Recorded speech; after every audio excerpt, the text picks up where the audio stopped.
Martedì 9 gennaio, San Marcellino. È il nono giorno dall'inizio dell'anno, ne mancano 357 al termine. Il sole sorge alle 7.49, tramonta alle 16.46. La luna si leva alle 6.14, tramonta alle 14.14.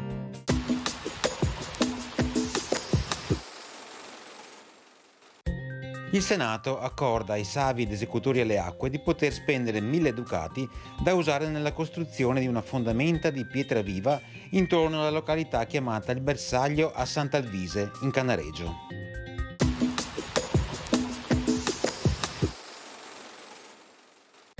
Le previsioni per domani: non si verificheranno precipitazioni, cielo poco o parzialmente nuvoloso sulla pianura e sereno o poco nuvoloso sui monti.